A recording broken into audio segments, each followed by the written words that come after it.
Welcome to episode 172 of the Effortless Swimming podcast.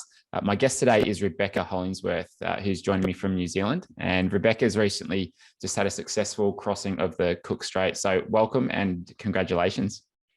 Thank you. Great to be joining you. So this is it's a pretty big swim. I was reading your race or your write up on the swim, and it's a 23k swim, but took you 40 kilometers of swimming to get across it because of the tides. And can you give me a little bit of a background on the challenges of the swim? Because you look at that and think 23Ks, okay, it's a long distance, but how does it turn into 40Ks and what's that experience like? I think it probably goes to show that no two Cook Strait swims are the same. So there was a couple of swims on the Tuesday before we did our swim, and I think they did about 10 kilometers less swimming than I did. Wow. But I think the tides just do what they do. I don't think we were expecting the tides to be that strong. But as soon as we hopped in, I think we covered about 7 kilometers in that first hour, and we went like directly south.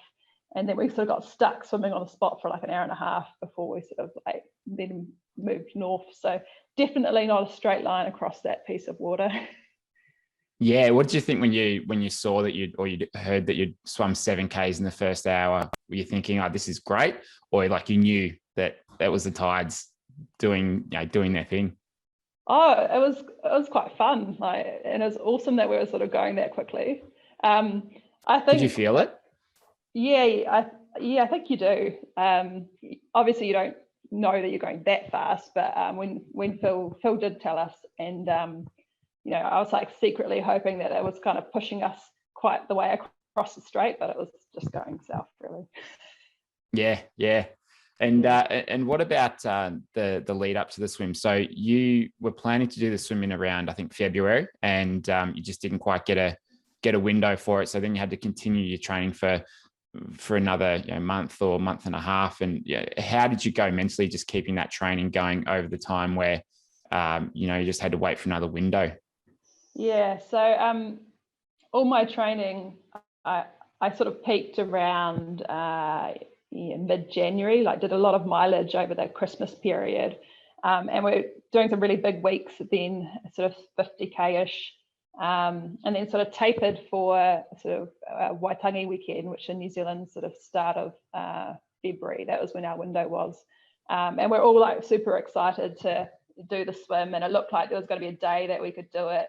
And then like the afternoon, evening before, the forecast had changed, and the forecast was for the sea to be getting rough in the evening. So the swim was off. And I think Phil at the time just said, you just maintain the training, but don't do anything crazy, like don't do big stuff. And so to start with, I was fine. I think I was sort of, keeping it probably about 30K weeks. But then I sort of slowly like slackened off a bit, and it sort of ended up being quite an extended taper. And I was also back working at that time. So, it gets to be a bit of a chore a little bit, going, I've got to keep my training going. But, not knowing when you're going to swim. Yeah, that's right. Like it's not like you've booked an Ironman or booked Rottnest Channel or anything where you've got this set date. It's like you've just got to keep it ticking over. And especially with like 30Ks, it's quite a few hours a week in the pool. It's and when you're doing that kind of training, it's more just for distance than anything, isn't it? So it's like it can be a sort of pretty boring way to train in many ways, where you just know you've got to do the distance. I try to mix it up a little bit. So try to, like, the pool stuff's quite good for getting your speed, but I do like doing a good amount of training in the ocean, especially those big weeks that are getting some fun ocean swims in. But I suppose when I'm working, I've got quite a bit of my training happening in the pool, and so doing more stuff in the pool than in the ocean sort of can get a bit tedious. Yeah, but yeah, you gotta do it. And I remember reading in your write up that so you did a tandem swim, which is when you swim with someone else and hopefully going at the same speed so that you can, you both get across together. And so you've got the one sort of support crew. And what was that sort of process like in terms of training and wanting to be at the same speed as the other swimmer, Karina, and then as you were doing the swim itself?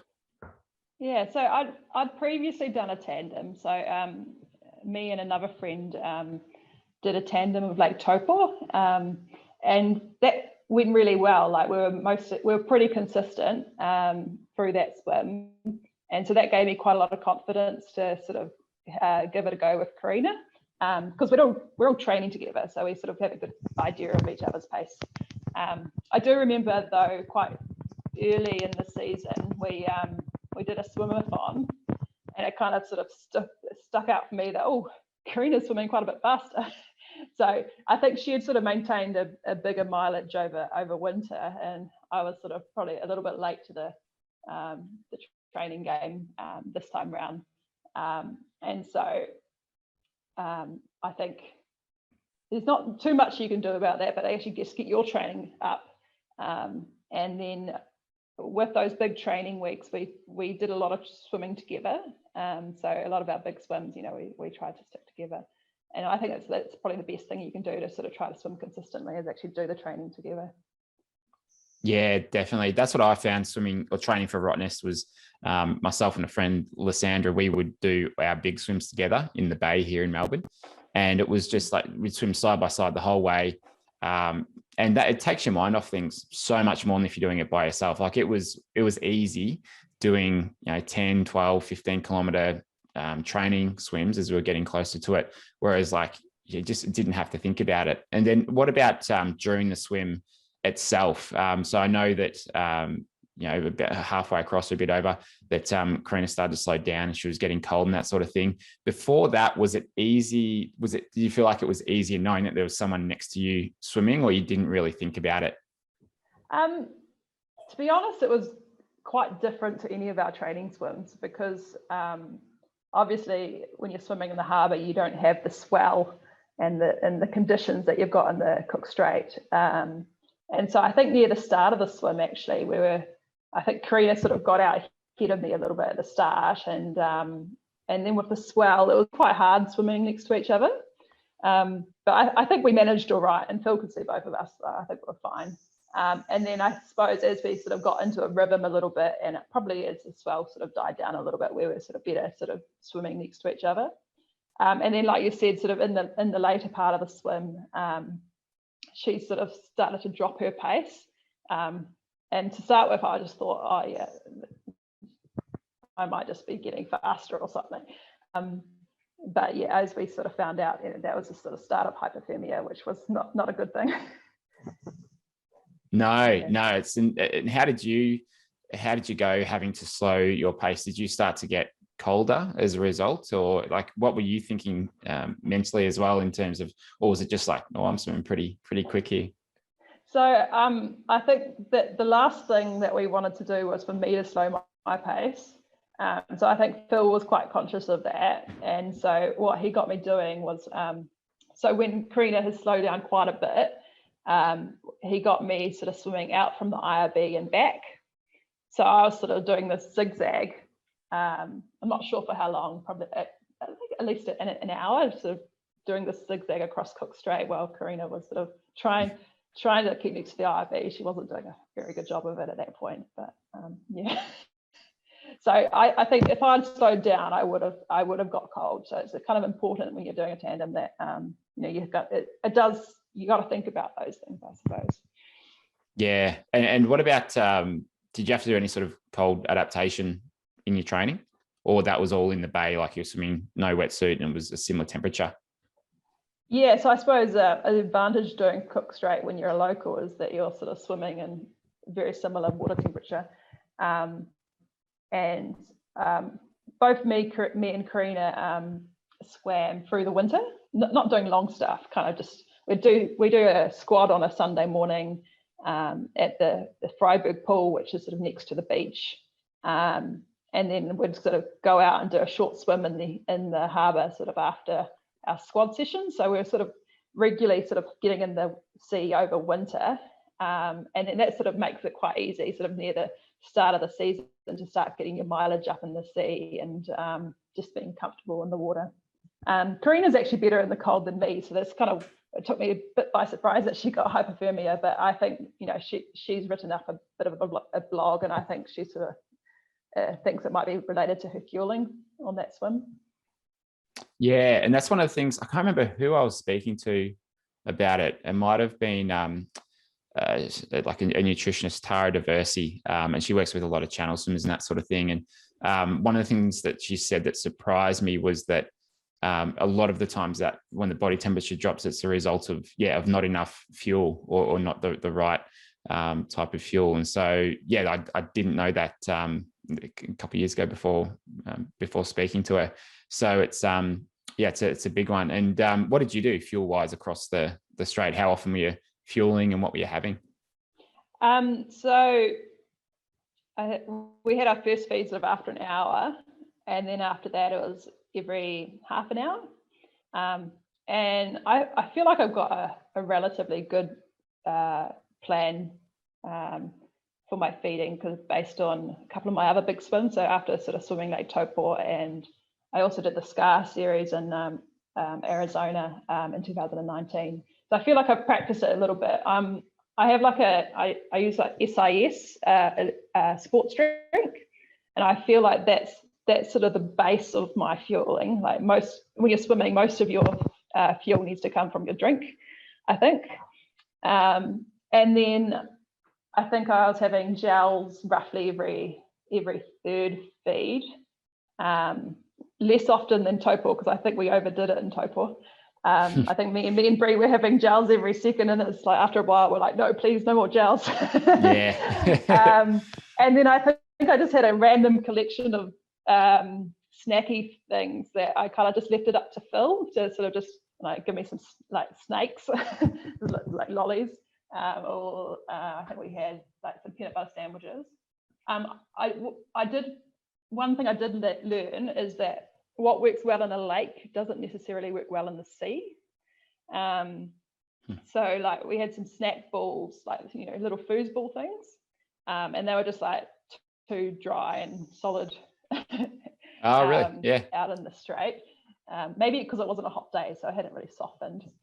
And also like in the lake, you can kind of dunk your sandwiches in the lake and sort of eat them. Yeah. You can't really do that in the sea. So I was sort of trying to when I had my that's a pretty nasty sandwich. I just used my sports drink to wash my sandwich down, and it was kind of like, Yeah. Oh, that's interesting. And so you feel like because your mouth would be so dry from the salt water anyway, that was part of the reason why those snack balls are a bit harder to get down as well. Maybe, yeah. Just the salt dynamic's quite different, I think. And after the swim, I think after the lake swim, I felt like salty stuff. And after the swim, I demolished like nearly a container of lollies. So like went sweet. Yeah, that's interesting. And I think near the end of the swim as well. So I finished after 11 o'clock at night. So I was sort of swimming quite a lot in the dark. And I think Phil sort of made the call that it was probably better to keep me swimming than to stop me too often for feed. So I like barely fed in the last 3 hours. And so I was also very hungry when I got on the boat. So hence the container of lollies. I don't think anyone's going to judge you for that. You deserved it at the end of a long swim like that. Jeez. And what about afterwards? So how long did it take you to? Because I contacted you not too long after the swim, I think, and you said I'd like to do the podcast. I'm just still sort of collecting my thoughts and and just like winding down from the swim. So what was what happened? What was that like for you a few days afterwards and a few weeks afterwards? I feel like so after Taupo, so Taupo's in the middle of New Zealand, sort of 40k freshwater swim. And that was, I think, my first big swim. And so I feel like the recovery after that swim, it was probably more about my body. I feel like it was a lot more like took a more physical toll on me. So this time around, I feel it was probably less of a physical toll. I was actually feeling quite good after a few days. I was sort of feeling a bit recovered. But I think it kind of took a bit of a mental toll. Like you kind of have to, like your brain just tries to process everything that happens. And so you just like have to relive, I guess, the swim over and over again. Like you try to just process, oh, wait, this happened, and this happened, and this happened. And also, I think also, because the swim was so eventful, like it was so unexpected. I wasn't expecting to be out there for 12 hours. And like, what were you expecting? How long were you thinking or planning on? I think around 8 hours. Like, yeah, right. That's a lot longer. If we'd got a normal, like, I don't think there is normal in the Cook Strait, but if we'd got one of the friendlier days in the Cook Strait, I think it would have been more 8 hours. So I think just lots happened in that swim, and so I think your brain kind of just needs to process it, and then you also find yourself like having to catch up on sleep and whatnot. So that was probably more the recovery for me, just getting my head around it. Yeah, absolutely. And I mean, John Hancock, who I had on the previous podcast, he kind of spoke about a similar thing. It's like, yeah, physically he was pretty good after his lake swim, but it's more the mental side of things that you really have to be mindful of. Looking out for, and especially when it is such a big day and longer than what you had planned, and and sort of things not going to plan as well as you would like in terms of conditions and all that sort of stuff. Like it can certainly be a lot to process. So how are you now a few weeks after the swim? Because one of the things that John mentioned that he'd heard coaches and athletes talk about is the mental come down after a big event like that. And you've done quite a few big swims as well. Have you experienced that, that sort of downward part of it, and where you're at the moment with it? I think I'm pretty good on that side of things. I've only really been doing short little swims, but I'm going to go up to Auckland and do the Rangitoto swim this weekend as a bit of a end of season sort of fun swim. I think it helps that I have other swims sort of in my sort of future. This wasn't like the be all end all. Although my next swim is planning to be the English Channel, so I don't actually know if I'll ever get overseas for that. But hopefully that's next year. I think that it's probably harder after Taupo because I think so. The Taupo swim was end of January, and I had this idea that I would chill out for a little bit and then just do some fun swims at the end of season, like sort of go up and do like the marathon swim in Auckland. But then COVID hit, and then all of a sudden it's like you can't do any swimming. So we had quite a hard lockdown. It was like 5 weeks of no swimming. And so I think it sort of went from I've done this really big swim to actually I'm not allowed to swim. Yeah. And so I think that sort of hit me quite like more of a shock than what COVID might have been otherwise. So yeah, but I feel like I've done a few big swims now that I don't think I'll have that big come down. But you never know. There's only 3 weeks from the swim now. Yeah. Oh, look, I hope you don't go through it.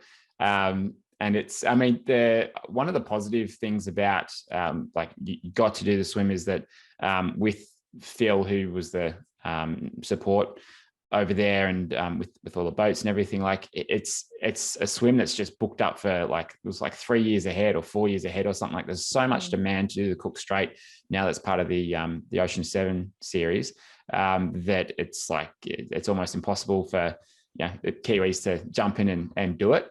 And that's, I guess, one of the benefits of having no outside visitors to New Zealand at the moment is there was windows for Kiwis to do the lake swim and to do Cook Strait, and so you managed to secure it. And was this something that you were, prior to COVID, that you had thought about or were planning? I kind of had it as I'll do it one day list. So not that I have lists, but you know, it was in the back of my mind that, oh, one day I'll do the Cook Strait. I need to do the Cook Strait so I get the freedom of the ferries. So that's if you swim the Cook Strait, you don't have to pay for the ferry over to South Island. So is that really a thing? Yeah, it is a thing. That's awesome. I had no idea. Most of the people who get it are international people who have no interest in using it. So I kind of knew that I wanted to do it one day, but yeah, logistically, it's I knew that, you know, Phil's always busy, and if I did do it, I'd be on a season where I had to be a floater, sort of just like prepared to go at sort of any time. So I wasn't in a big rush. So when COVID came about, it was probably more opportunistic. I had to delay. I was going to go to do my English channel in 2021, but I pushed that out a year. So by pushing that out, I decided I've got to have another goal there. So Cook Strait was quite a good goal. And then sort of Karina was on the support crew for the TOEFL swim that I did. And so she got kind of motivated by being on the support crew. And I think she was like, oh yeah, I'm quite keen to do Cook Strait too. So we're having those conversations. Like, oh, I wonder if Phil will take a tandem on Cook Strait. So we sort of tested it out, and yeah, he took us, but I'm not sure if he'll take another tandem. So was that the first tandem across the Strait? I think there's been others, but I think he's just generally a bit reluctant, because I think what our swim shows is, even if you have quite similar pace swimmers, you know, stuff can happen. Yeah. And then you've got Phil having to look out for two swimmers, not one. And I think it's a bit more of a handful for him. Yeah. And it's like a big responsibility with what can happen in the cold sea, and when people push themselves to the extremes of what they're physically capable as well. So he's such a good person to have in your corner, doing that sort of stuff. So there's no one else who I'd trust more than Phil to look out for that stuff. And he says it how it is as well, which is great. And reading in your write-up too, that the way that you think he motivated you a bit to maybe ramp up your training or ramp up your speed, was he said something about like being able to swim 4 kilometers an hour for the Cook Strait. Can you talk a bit about that offhanded comment that was probably strategic on his part? Oh yeah, so we met up before Christmas, and he sort of, this is how the swim's going to go. You know, you're going to swim 4K an hour, and I was thinking to myself, you know, I'm not a 4K an hour swimmer. I think he's got this a bit wrong. But it sort of, you know, laid out a good bit of a challenge for our training to go, okay, well, this is the speed we've got to try hit. And so I think I did actually increase my pace, I think, in all that, doing that training, and sort of, yeah, it was a good sort of motivator, I suppose. Yeah, that's it. Yeah. Well, thanks so much for jumping on the podcast and sharing this. And I think we've probably had, I'm thinking in terms of guests, like maybe majority New Zealanders like yourself. We've had a lot of New Zealand guests talking about these sorts of swims, and it's such a good swimming community over there, and the fact that you're able to successfully swim across the Cook Strait is no small achievement, because it's such a 23K, but there's so much water moving through there. You get all the swells going through. It's a tumultuous piece of water, and what I love sort of seeing or looking at is when you look on a map and you can point, I've swum from here to here. Like it's a pretty cool achievement. And one of the ones that I did, which is a short swim, it's not necessarily a hard one, but there's the Port Phillip Bay, there's the entrance there to the bay in Melbourne. And one of the swims that a friend of mine, Grant Seeley, runs is called the Rip Swim. So it's like I think it's maybe 3K across the heads there. And it's one of the most dangerous shipping stretches in the world in terms of ships, having going off course and that sort of thing. So I look at that on the map and go, oh, that's awesome. I swam from there to there across these two heads.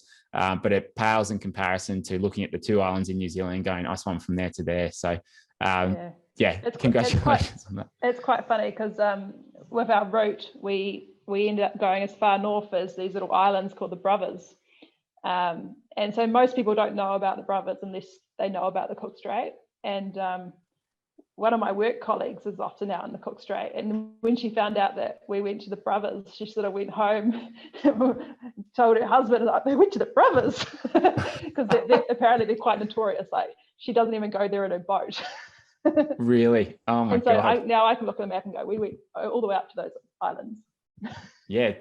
Two for one. That's I did see that island on the course map that you had. I wasn't sure what they are, or what they were, but and you got there in probably a pretty short amount of time by the look of it, with the tide going there. But I mean, you probably look out to sea and see the Brothers and go, man, that's a long way already to swim, and then you only had another 30-something k's to go. Oh, that was probably 3/4 in the Brothers. So that was oh, was it? Okay. Yeah. Oh, so yeah. So I was looking at the other direction. Yeah. It was the northernmost part.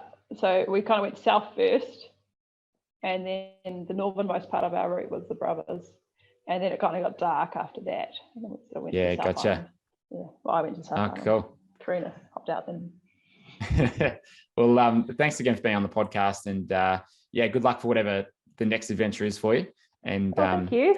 Yeah, I'm sure people listening to this are thinking you're probably crazy, but there are a lot of people who probably want to do something just as crazy. So thanks again and well done. Cool, thank you. Lovely to talk to you.